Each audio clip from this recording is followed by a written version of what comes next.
apa yang terjadi dengan hidup saya malah pindah agama, ikut mantan suami saya yang sebelumnya. Tahun 2013 saya pindah agama demi menikah dengan pacar saya saat itu. Saya belajar sholat, belajar pakai hijab, terus saya mempelajari Islam itu seperti apa, tapi saya tidak sadar ya kalau bahwa saya sudah menyalibkan Kristus.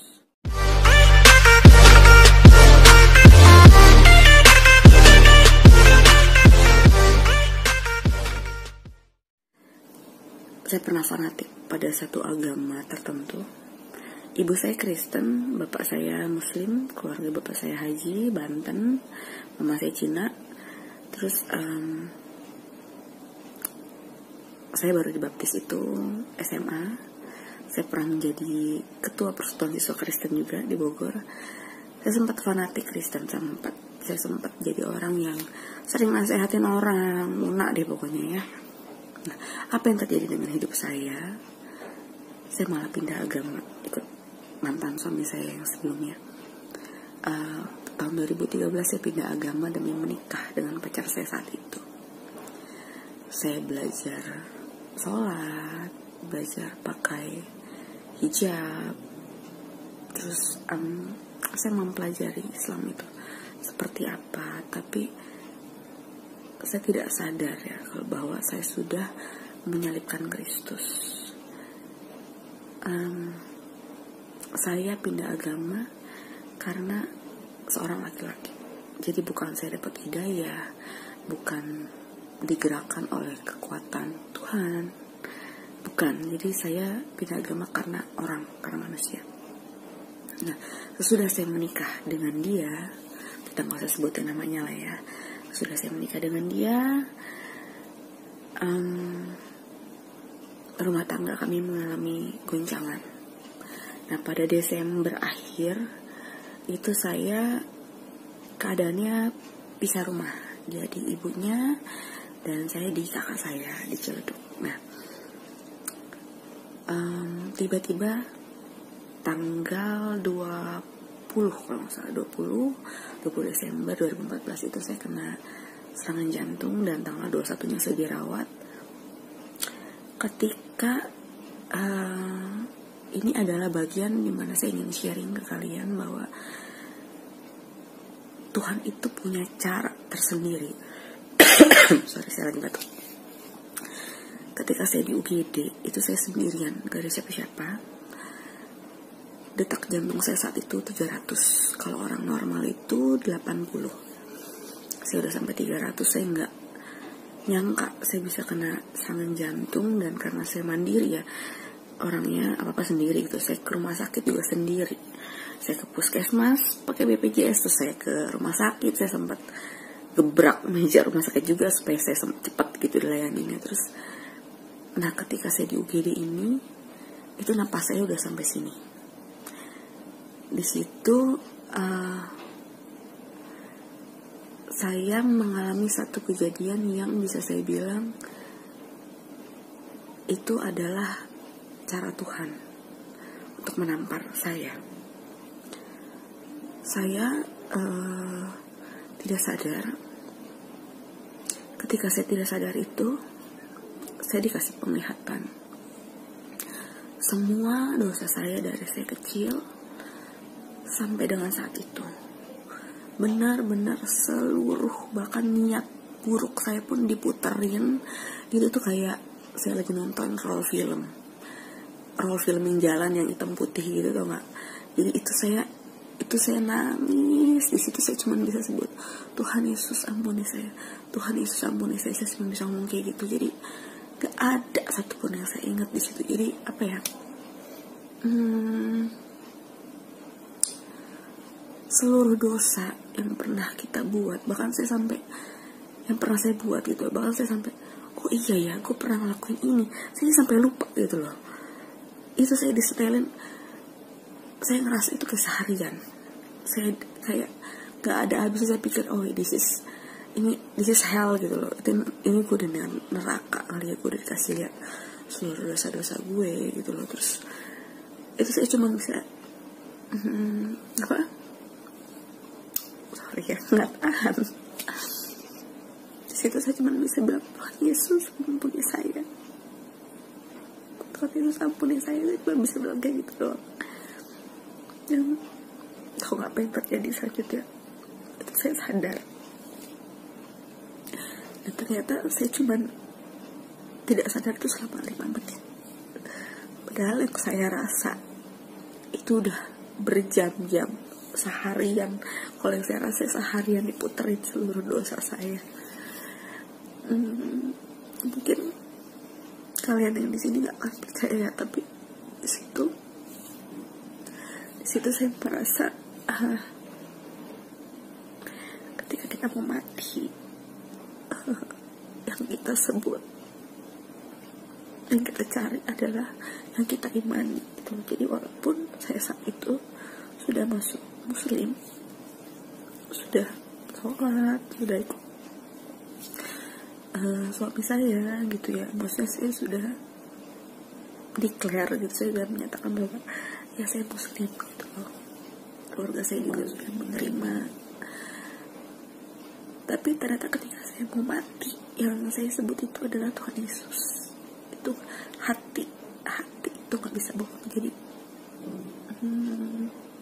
akhirnya ini saya belum cerita sama sekali di keluarga saya sampai saya keluar dari rumah sakit. Begitu saya keluar dari rumah sakit, saya kan disuruh operasi. Ketika disuruh operasi, itu saya disari ASI Ciledug ya, suruh operasi. Saya bukan tipe yang percaya gitu aja. Jadi dari sari ASI saya ke harapan kita, ibu harus operasi.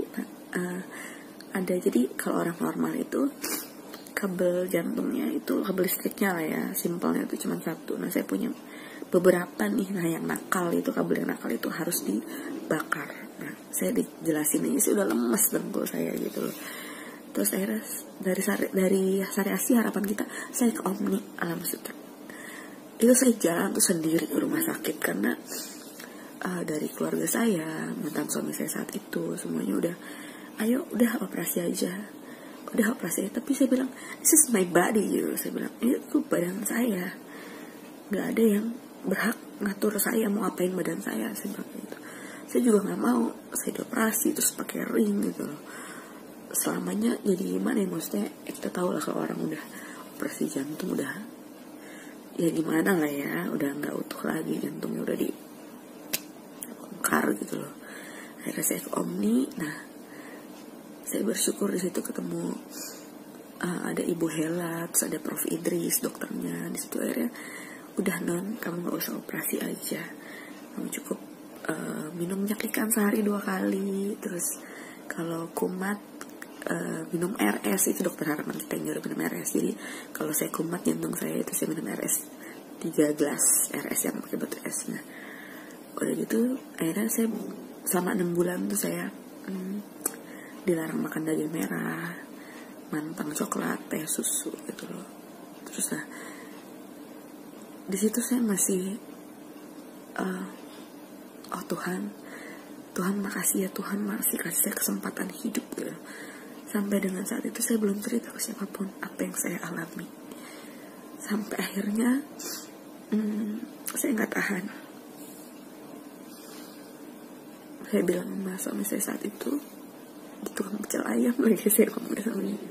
Saya bilang, saya mau kembali ke agama saya yang sebelumnya, kayak gitu. Kenapa? Dia bilang, saya minta maaf. Saya bilang, tapi saya dikasih penglihatan seperti ini. Terus ketika saya mau mati pun Tuhan Yesus aja yang saya sebut, yang saya minta ampun itu hanya Tuhan Yesus gitu loh. Akhirnya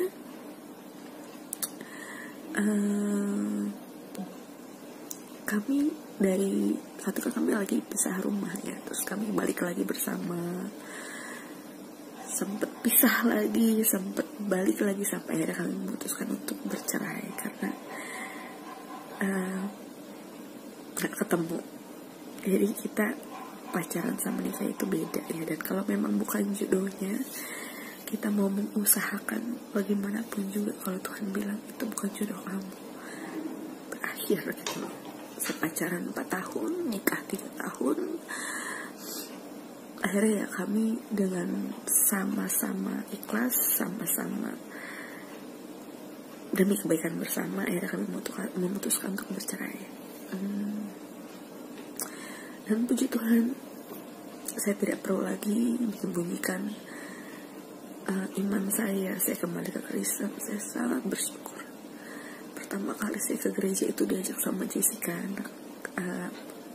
kantor saya, satu kantor sama saya saat itu. Saya diam-diam, saudara. Jadi ketika suami saya masih tidur saat itu ya, saya diam-diam pergi ikut gereja pagi. Itu sedih, saya sedih kalau ingat itu ketika saya pertama kali ke gereja lagi, ke GBI Karangtengah, Ciledug. Dia telepon, kamu di mana? Saya bilang, saya nggak bisa bohong dong, maksudnya udah kepala tanggung. Saya bilang, saya di gereja. Kamu ngapain? Kata dia. Udah, saya nangis, saya matiin teleponnya terus. Ya udah, akhirnya kami cerai kan. Sekarang dia sudah menikah lagi. Saya juga senang dia udah menemukan kehidupan yang baru, melanjutkan kehidupan yang baru. Saya pun puji Tuhan, saya menemukan seorang yang baik, yang sayang sama saya dan satu iman. Dia Kristen juga. Saya bersyukur Tuhan masih kasih saya kesempatan untuk hidup. Tuhan kasih saya keluarga Kristen, pasangan Kristen di dalam Tuhan. Bahkan bisa saya bilang, pasangan saya sekarang Irwan itu lebih besar daripada saya. Saya ini maksudnya sudah pernah meninggalkan Tuhan Yesus.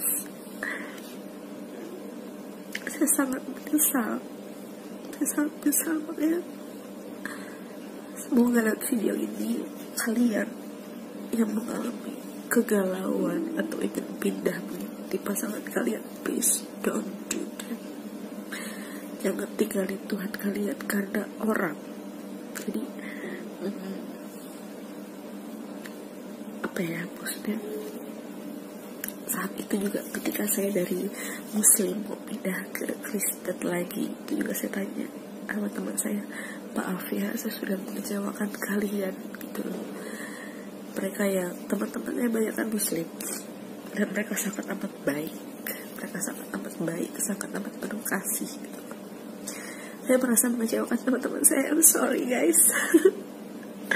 Tapi inilah pilihan saya gitu, inilah Tuhan saya yang saya imani. Saya tetap sayang sama kalian, tapi Tuhan Yesus sudah banyak menolong saya, memberikan saya kesempatan hidup sekali lagi. Di video yang lain saya akan jelaskan ya, betapa kuasa Tuhan itu sangat hebat.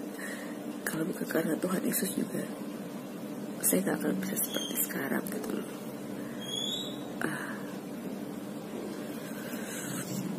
Saya bikin video ini karena mengganjal di hati saya. Sampai saya mandi baru saya kepikiran, you have to make video, you have to share this with other people. Semoga yang lihat video ini mendapat pencerahan seperti saya, diberkati oleh Tuhan Yesus.